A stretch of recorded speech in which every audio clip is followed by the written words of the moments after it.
Well, I started very young, of course, and Superman and the Mole Man was one of my first, but I worked with Bing Crosby, so I have his autograph, Kirk Douglas, Jack Benny, who was one of my favorites, Loretta Young, Edmund Gwenn, Dinah Shore. I started as a little girl with this little autograph book, and it just kind of snowballed, so I have it now, and it's very dear to my heart. How many autographs do you think you have in that? Probably about 75 or 80. Yeah. You have another question? Please. Mike Medeiros from TV 43 in Hopkinsville, Kentucky. This is for Mr. Morris. Your father, Greg Morris, yes, big-time TV star. And so, how was it growing up around? Did you grow up like in Hollywood and stuff like that? Well, I did grow up in Beverly Hills, but it was a bit like the Clampetts. In that, you know, my dad came home one day. We're literally playing in the yard, and he said, "You know, I just got this new show." And we're like, I mean, I was 7 years old. And we said, "Great, what's it called?" He said, "Mission Impossible." It didn't really, you know, kind of, on a 7-year-old, that doesn't compute. Who are you playing? A character named Barney. We started to laugh uncontrolled. Barney? You're playing Barney? Well, I mean, long story short is that the show is a legend, and it was one of the classic TV shows of all time. I remember seeing the pilot episode in our house with everybody there. It really was a phenomenal way to grow up. You know, at the time, Desilu was on the lot, and then Paramount bought Desilu Studios, and they had, you know, My Three Sons, and they had The Odd Couple on the lot, and they had The Brady Bunch on the lot, and they had a lot of shows that were, Star Trek was on the lot. So it was like growing up at Disneyland. And I couldn't wait to get to the set. We went maybe 2 or 3 times a month. It was like a kid in a candy store. I mean, I remember sitting in Captain Kirk's chair and picking up the papier-mâché rocks. I mean, really, literally. It was incredible. So it was just a no-brainer why I'm doing this. Yes, I loved it. Loved it growing up. Hi, Justin. I'm John Rinaldi at the USA Boxing News. Justin, you play terrific Green Arrow, and you really look like a superhero out there. Do you know how to shoot a bow and arrow? I do. The truth is, I didn't know how before the show, and that was, you know, as an actor. Well, you know this.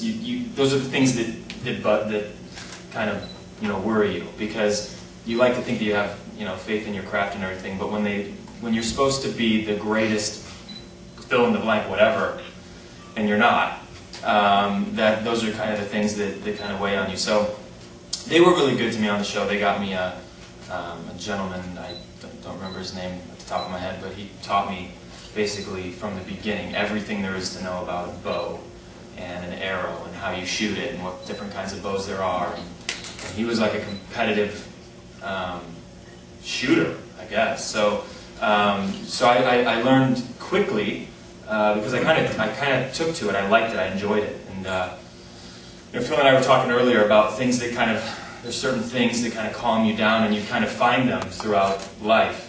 You stumble upon them or whatever. And for me, oddly enough, that was kind of one of them. I enjoy it. It's not a violent thing. It's peaceful. I mean, it's all about being still and you know, it's like it becomes like an extension of your arm, you know. And I'm not going to challenge any Olympians or anything yet, but I am rather good. I am rather good at it, I would say. I have a question for Ms. Neill, if I may. How do you feel now that the ground has been broken and your statue will be here in Metropolis, you the First Lady of Metropolis? How does that make you feel? Well, I hope it's okay. I've run across people who have bought bricks. And they say, when? I don't know why. But anyway, it's a nice, I guess it's next year for sure. They got an okay on me, you know, where to put it. But no, it's very, very flattering. Of course, I love Metropolis. They say I can be Miss Metropolis till I die. It may come soon. Somebody said to me the other day, how does it feel to do this whatever at 88? I said, 88? Oh, but I thought that old, yeah. But anyway, it's so nice to be here and among friends and all. And, love it, love it, love it. Thank you. Did you buy a bird? How can you prefer that to the Green Arrow? Actually, I have one other thing to state, in case you don't know. There will be honorary citizens made of Metropolis, and fans have the opportunity to purchase certificates, and those ceremonies will be with Mayor McDaniel 1:30 tomorrow and Sunday, correct? So we want to encourage folks to come out for that. You have another question? Yes? A question for Justin. Yeah. Justin, how did it feel when you found out you received a part of the Green Arrow on Smallville? And how did you, where were you when you heard about it? I was at Hooters. I'm not a liar. I was. I was with a friend of mine. Mike Ward. And we were sitting there, and it was so funny as we were talking about. I was about ready to go to Australia to do the show, this different show, and I was trying to decide whether or not I wanted to do it. And you know, I was. You know, at the time I didn't have like, you know, countless offers and, you know, pick the best one. It was like, take what you get. So I'm telling him all the things about Australia, and I think it could work, and I think it might be fun to do this series. And then I get a phone call, literally when we were sitting there at Hooters talking about this. And you guys ever been to Hooters? It's not right. Yeah, the wings are good. But anyway, so we're sitting there, we're talking about that, and the phone rings, and it's at the time the producers of Smallville, the creators, Al Goff and Miles Miller. And it's actually Al on the phone, and he's like, "What's this I hear about you going to Australia?" He starts yelling at me on the phone, and he's like, "Don't go to Australia!" And we went back and forth, and it was like the greatest thing for me because I have a family, and I have a daughter and a wife, and they weren't at Hooters with me, but I do have them. And so it was good for me. I knew that I didn't have to go to Australia. And then I found out they shoot the show in Canada, and I was like, well, it's kind of the same thing. So, but it was great, you know, to find out something like that. I mean, you know, for me, I don't know if you guys know this or not, but I did a pilot about Aquaman. Yeah. Right, and so that to me was a thrill. I was like, I can't believe I get to play a superhero. And then that went away, and then this came, and so yeah, you know.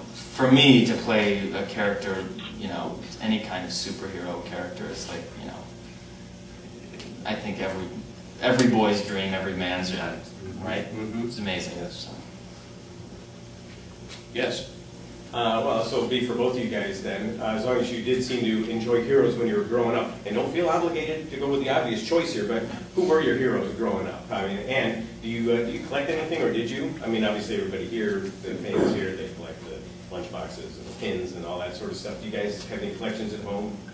I'm a huge comic collector. Oh. I have close to 20,000 books. Wow. Oh, it's crazy. It's crazy. I built a whole wall unit. You know, it's like a beautiful wall unit, big 50-inch TV, and I got the comics all over, and I just finished cataloging them. And I was a great. Now, if you collected comics as a kid, you were the DC or Marvel. Now, if you were for real, DC or Marvel, win both. One or the other. Okay, it's newfangled, I like it all. We had a side, and I was a Marvel guy. So, of course, Silver Surfer, Fantastic Four, the Black Panther, go figure.